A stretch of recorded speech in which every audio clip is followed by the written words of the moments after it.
When You Are Old, by Butler Yeats. When you are old and gray and full of sleep, Yeats begins by asking his beloved to imagine herself in old age. The words old and gray signal physical aging, while full of sleep suggests both fatigue and the nearness of death. There's a softness to the tone, not mockery. He's setting the scene with care and tenderness. And nodding by the fire, take down this book. In this cozy domestic image, the old woman is imagined sitting by the fire, dozing.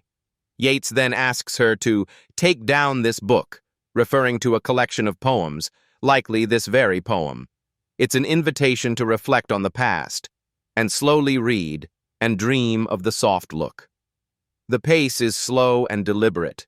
She's reading slowly, not just because she's aged, but because she's remembering.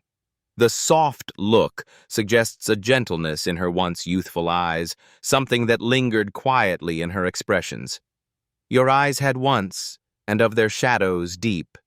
Here he dwells on the depth of her eyes, not just physical beauty, but emotional and spiritual intensity.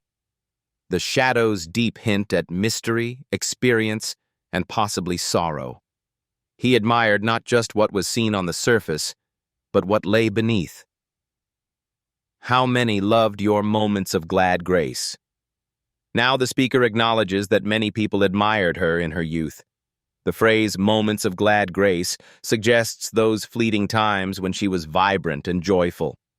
This is the kind of beauty others fell in love with, outward and temporary. And loved your beauty with love false or true. He doesn't dismiss those admirers, but notes that some may have loved her sincerely, true, others superficially, false. But in either case, their love was based primarily on her physical appearance. But one man loved the pilgrim soul in you. This is the turning point. Only one man, presumably Yeats himself, loved something deeper.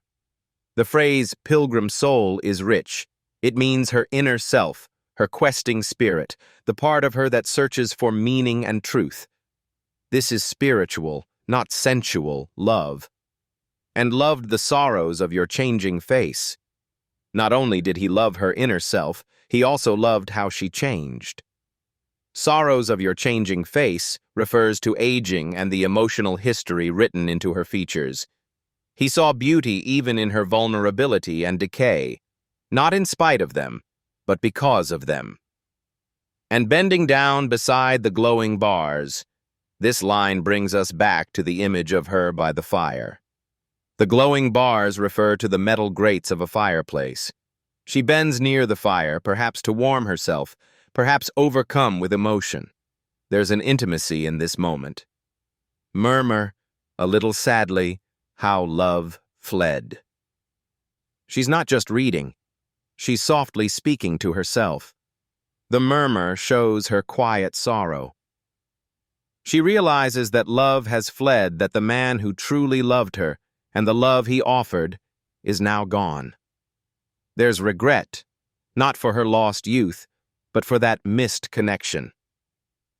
And paced upon the mountains overhead, Yeats gives love a life of its own. It's now personified, walking alone on mountaintops, a symbol of spiritual distance or transcendence. Love is still alive, but it's far away, unreachable now, and hid his face amid a crowd of stars. This is a haunting image. Love has withdrawn completely, disappearing into the vastness of the cosmos.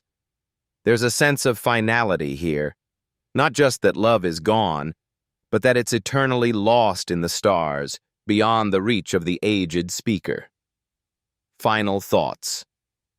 Yeats uses nostalgia, regret, and spiritual longing to show a love that was never fully reciprocated.